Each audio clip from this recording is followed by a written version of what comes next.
عبادت کی اللہ کے ہاں قبولیت کی شرط لازم ہے اخلاص.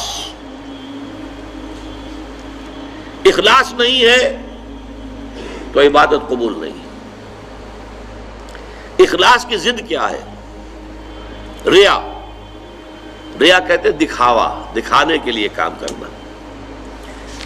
سمعہ،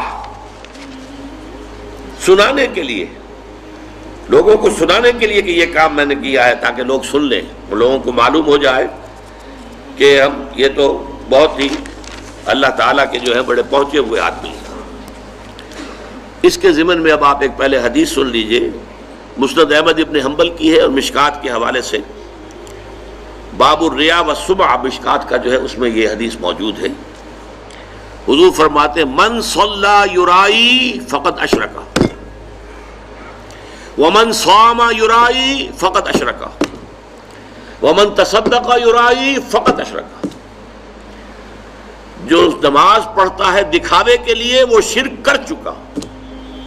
یہ کر چکا کا ترجمہ کیوں کر رہا ہوں؟ اس لیے کہ فعل مضارع ہو تو اس میں اندیشہ ہوتا ہے کہ کام ہو رہا ہے نہیں ہو رہا ہے، پورا ہوتا ہے نہیں ہوتا ہے. کر چکا، کوئی شک ہی نہیں، وہ اس شرک کا ارتکاب کر چکا.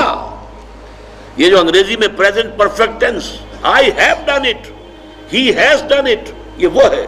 قد اشرکا، وہ شرک کر چکا، شرک میں ملوث ہو چکا. جس نے دکھاوے کے لیے نماز پڑھی، جس نے دکھاوے کے لیے روزہ رکھا، اس نے شرک کیا، وہ شرک کر چکا.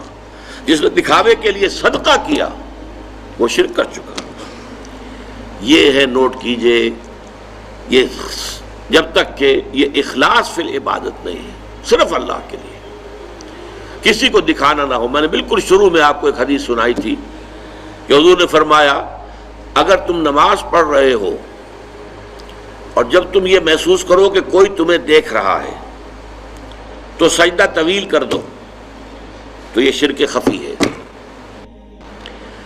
آپ نماز پڑھ رہے تھے اپنے مگر، فرض کیجئے آپ کا سجدہ جو ہے 10 سیکنڈ کا تھا، لیکن آپ کو محسوس ہوا کوئی آپ کو دیکھ رہا ہے، someone is watching you. اب آپ نے جو ہے وہ سجدہ 15 سیکنڈ کا کر دیا. اس ایک سجدے کے 2 مسجود ہو گئے. 10 سیکنڈ کا سجدہ تو آپ نے اللہ کے لیے کیا، یہ باقی 5 سیکنڈ کا سجدہ کس کے لیے کیا؟ جس کو آپ دکھا رہے ہیں، وہ آپ کا مسجود ہے. یہ شرک خفی. اس لیے ابتدا میں جو میں نے کہا تھا کچھ شرک جلی ہوتے، کچھ شرک خفی ہوتے. اس شرک کو کون دیکھے گا؟ یہ تو آپ خود ہی متنبہ ہو جائیں تو ہو جائے. اس کو کوئی اور تو نہ اس کے اوپر حکم لگا سکتا ہے، نہ کوئی فتویٰ لگا سکتا ہے.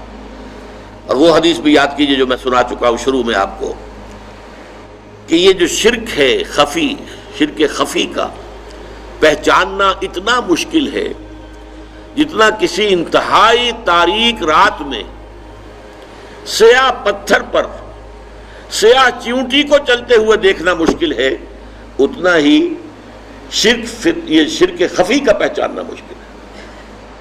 رات تاریک اندھیری رات اور اس میں سیاہ پتھر کے اوپر سیاہ جو ہے چیونٹی چل رہی ہے، اس کا دیکھنا کتنا مشکل ہوگا. اس حوالے سے نوٹ کر لیجئے قرآن مجید میں 3 مقامات پر یہ بات واضح کی گئی ہے کہ جو بھی نیکیاں، جو بھی خیر کے کام، جو بھی عبادت خداوندی کے کام لوگوں کو دکھاوے کے لیے کیے جائیں تو ان کی مثال کیا ہے؟ سورہ ابراہیم میں فرمایا مثل الذین کفروا بربہم اعمالہم کرماد اشتدت بہ الریح فی یوم عاصف. یہ جو نیکیاں لے کر آئیں گے، ریاکاری والی نیکیاں اور دکھاوے والی نیکیاں اور سمعہ والی نیکیاں، ڈھیر کے ڈھیر ہوں گے، لیکن ان کی مثال ایسی ہوگی کہ جیسے راکھ کا ایک ڈھیر ہو اور ایک تیز ہوا چلے اور اس پوری راکھ کو بکھیر کے رکھ دے. اس کی کوئی حقیقت نہیں ہوگی اللہ کے یہاں.